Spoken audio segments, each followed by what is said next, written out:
Imagine, nagpa-change oil ka lang, pero paglabas mo ng garage... What?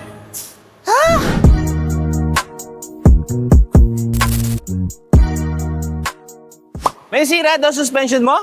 Palit brake pads. Sira na din ang engine support mo? Palit battery? Talaga bang may sira ang lahat? O baka niloloko ka lang? Change oil baka haparin ko. Kay si Guapa nag-change oil dito. Sana all. Hindi lahat ng garage dito, scammer. Maraming honest garage dito sa Dubai, kagaya ng Tufan. Nice. Pero, meron din namang iilan ang ginagamit ang kakulungan ng knowledge ng customer para mang-scam. Kaya ngayon, tuturuan namin kayo para makaiwas dito. Scam number 1. Balik agad. Ito yung paborito ng mga scammer. Lasabihin sa'yo, balik agad ng filter. Pero di mo alam, hindi pala galing sa sasakyan mo. Paano masabi? Di ko naman nila lahat. Siyempre, yung iba naman matitino. Mapapangitaan ka ng air filter. Isang marumi, isang malinis. Sasabihin sa'yo, Sir, kailangan na natin palitan ng air filter. At siyempre, bago. Hihita sila. Pinakamaganda mong gawin para maiwasang ma-scam, huwag ka muna magpalamig sa aircon. Doon ka sa tabi ng mekaniko. Tingnan mo pagtanggal ng filter. Number 2. Make engine oil.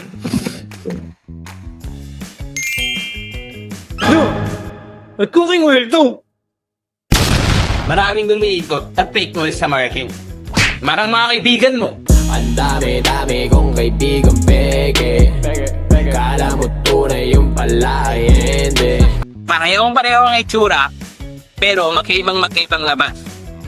Alalahanin mo, quality ang usapan.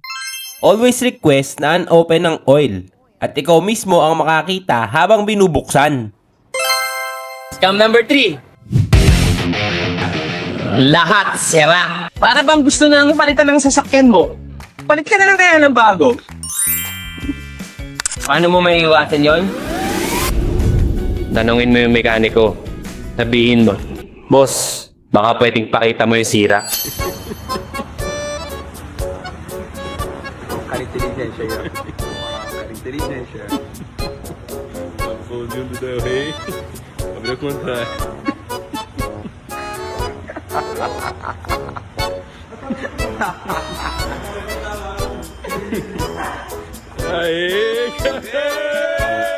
Scam number 4. Fake genuine parts. Ito, original. Pero may makikita ka rin sa market na fake nito. Halos parehas lang sila. Ang pagkakaiba, ito, matagal mong gagamitin. Yung peke, sobrang bilis. Sira agad.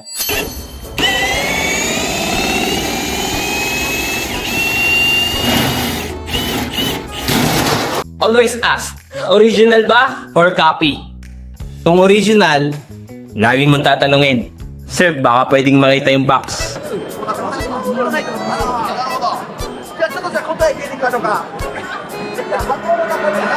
Scam number 5. Binayaran mo, pero hindi ginawa. Paano masabi?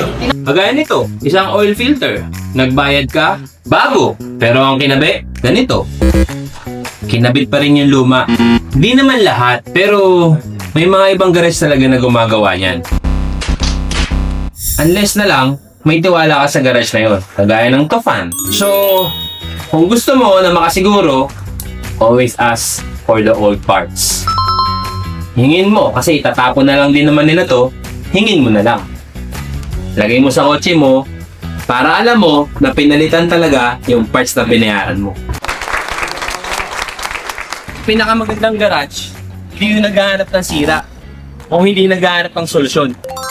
Pinakamagandang customer, dapat yung may alam.